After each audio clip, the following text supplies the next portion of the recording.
Some of the things people are using to cope is substance use, to lift their mood, to be able to sleep better. And I said, what I've discovered in my work, it is not just for the people who are out there not knowing God or not born again.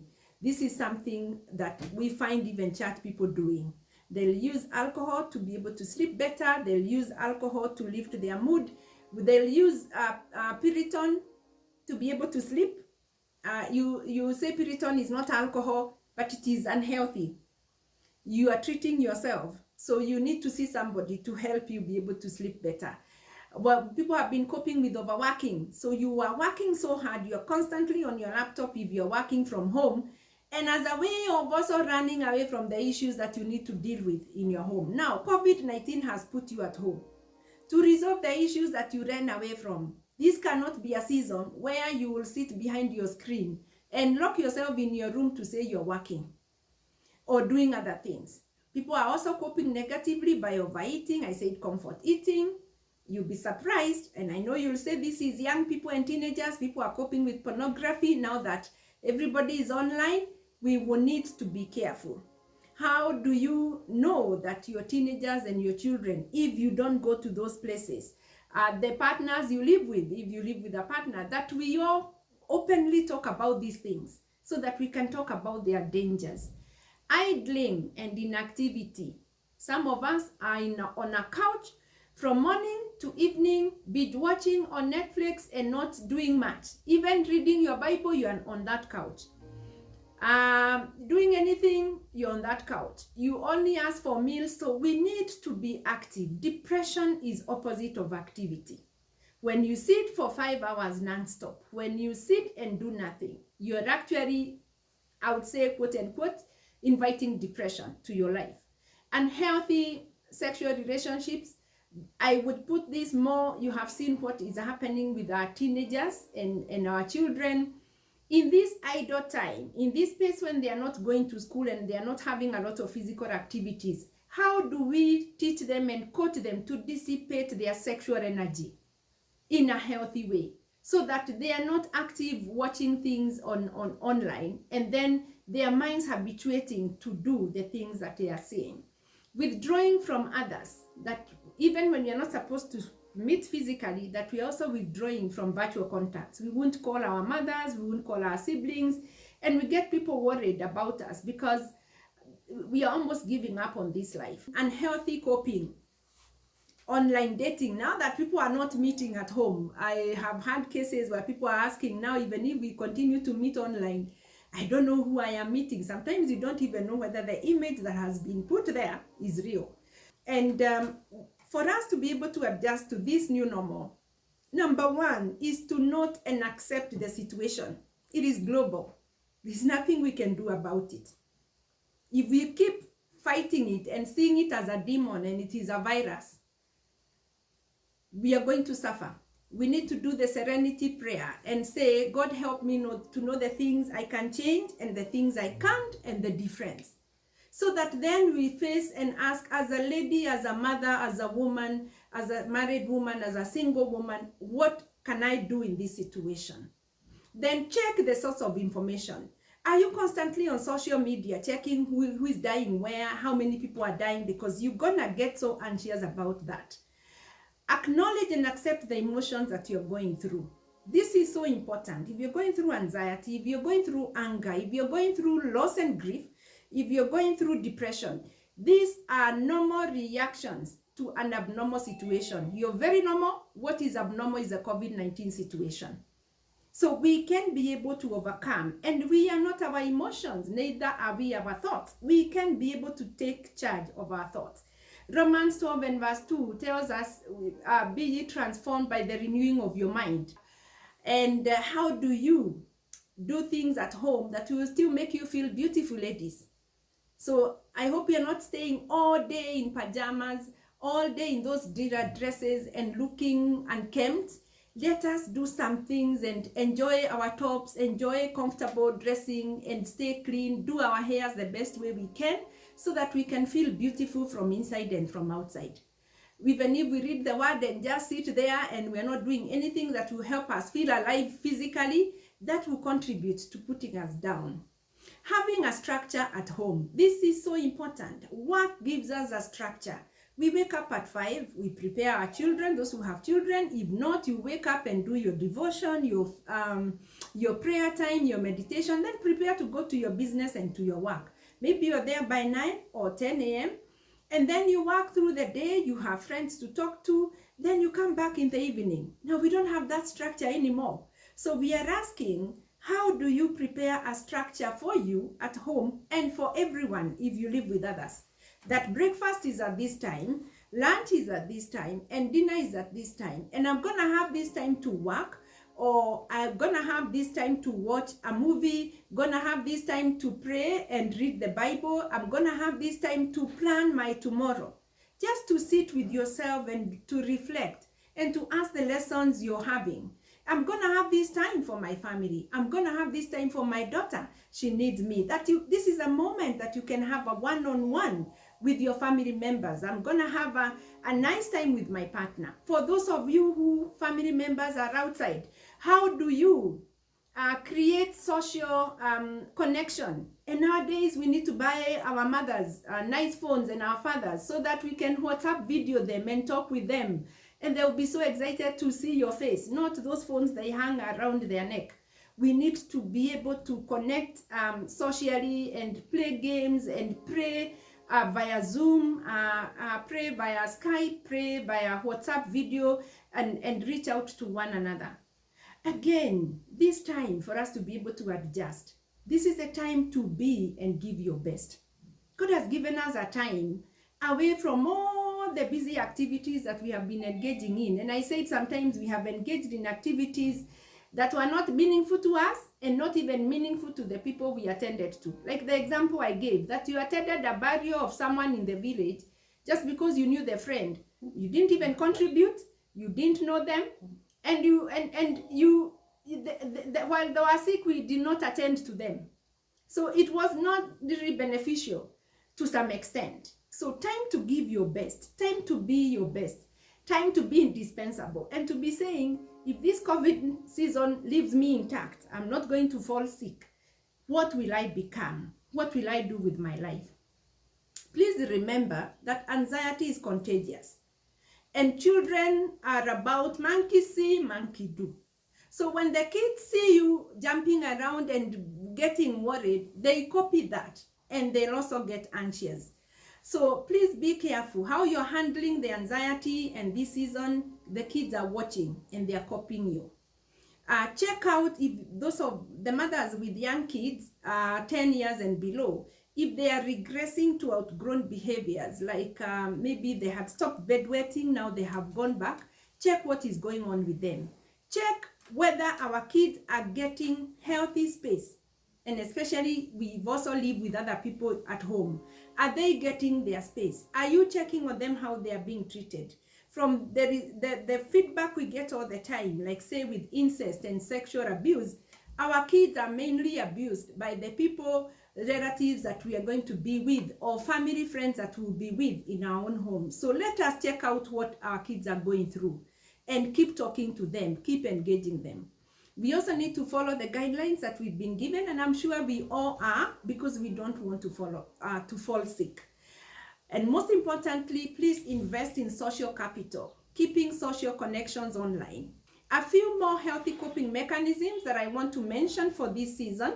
I already talked about having a structure. Have a structure. And as mothers, we are there for everybody else other than ourselves.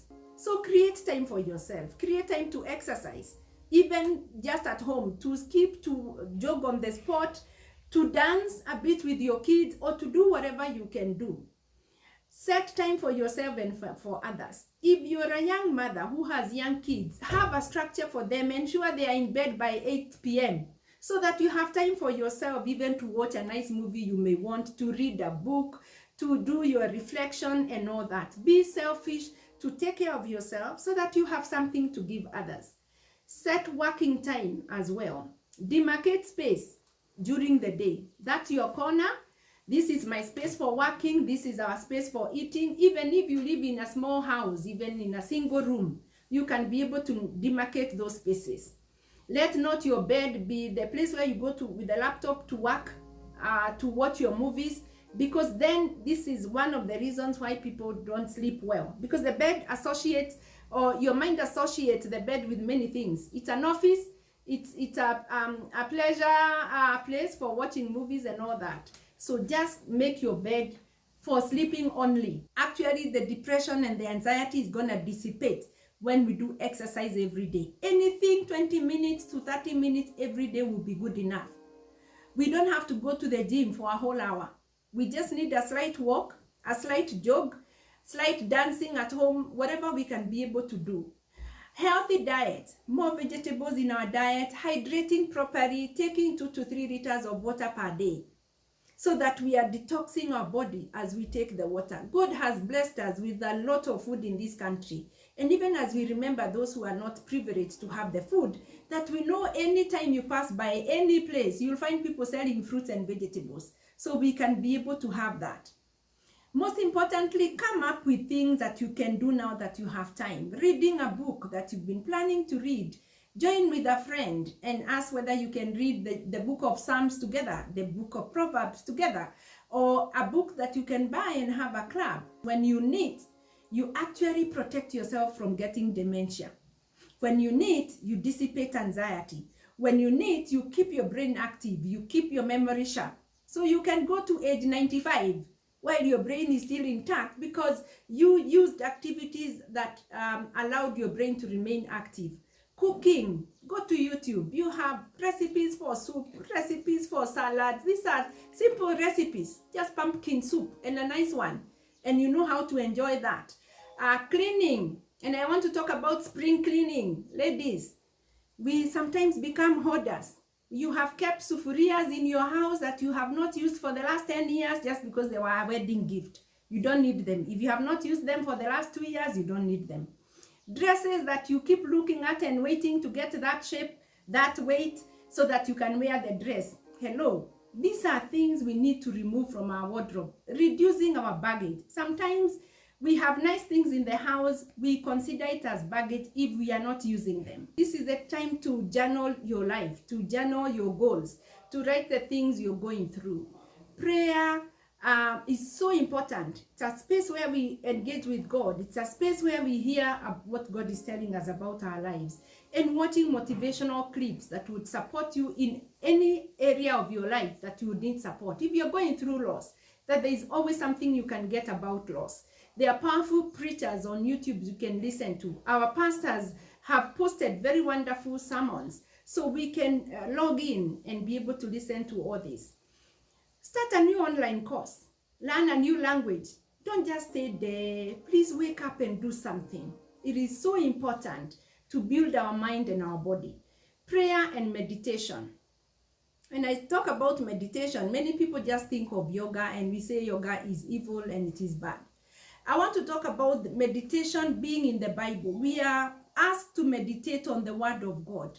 When you read it, you digest it, you ingest it, you break it down, you ask the Holy Spirit to guide you. What is this word speaking to me about the situation I'm in right now? The decision I'm about to make now. Practice mindfulness. Ladies, this is a new tip that I'll ask you to practice. Because of you being busy, because of all the things we have to do, we get into the shower and we are like, pa, pa, pa, pa, pa, pa, and you get out. Mindfulness means you get into the shower and you can feel the temperature of the water on your skin. You can smell the fragrance of your shower gel or soap, and you take time to do your worship there. I am a testimony. Sometimes I hear the knowing we talk about, God telling you things when you're taking your shower, because you're with you there, and that is your space, and a place where you can take your 10 minutes or 5 minutes just to enjoy your shower and feel the water and be you. When you're having your meal, don't just stand to eat quickly so that you can go to other things. Be there. Be in the moment. Enjoy the meal. If you're taking a cup of tea, let your taste buds say, this tea is so nice. This cup of chocolate is so nice. I'm enjoying this. Then you go to other activities. Let us live life mind-free. Not eating, but you're thinking about the next project. So just a few that we can build on. The other thing is to mention some of the thoughts that you would be telling me, Nancy, I have exercised, I have done all those things you have said, but I am still feeling anxious. And some of the things we know that would keep you anxious is your thinking. As a mind thinketh, so is he. So if you're having anxious thoughts, if you're thinking the worst, I'm going to die, or the worst will happen, or you have a thinking process that we call all or nothing, or black or white, that you, as long as you go out, then you'll get sick. As long as the business is going down now, it will go down completely. Or even jumping to conclusion, fortune telling. And we don't fortune tell over good things. We always fortune tell about bad things. You become a prophet of doom for yourself. So such thinking process will now keep you anxious. And in psychology, we know when you have a positive thought, you have a positive emotion, and you have positive behavior. And the opposite is true. When you have negative thoughts, you'll always have negative emotions, and you'll always have negative behavior. So how can we overcome some of these thoughts? How can we change some of these thoughts? One is, I said, please normalize the situations. Stop overthinking about COVID-19 or the issues that you may be going through. If you have gone through the loss, please accept. Don't fight with it. Don't fight with your emotions. We understand why they are there. We can check what they are doing to us and wake up and do our exercise, have our water, have our meal, call somebody so that we can dissipate these emotions. Be in the here and now. In the mindfulness I'm talking about. So when you're eating, you're eating. You're not eating and thinking about something else. Being realistic.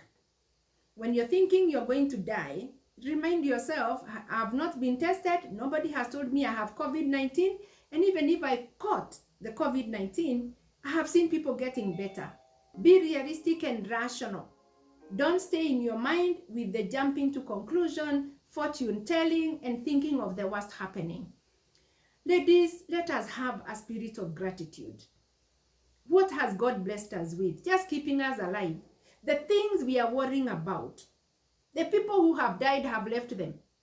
The businesses and the jobs and the monies and the clothes and the cars, we are not using them, utilizing them as we were doing before. We are at home enjoying a simple meal. We are at home enjoying our simple dresses. We are at home enjoying our simple jeans and t-shirts.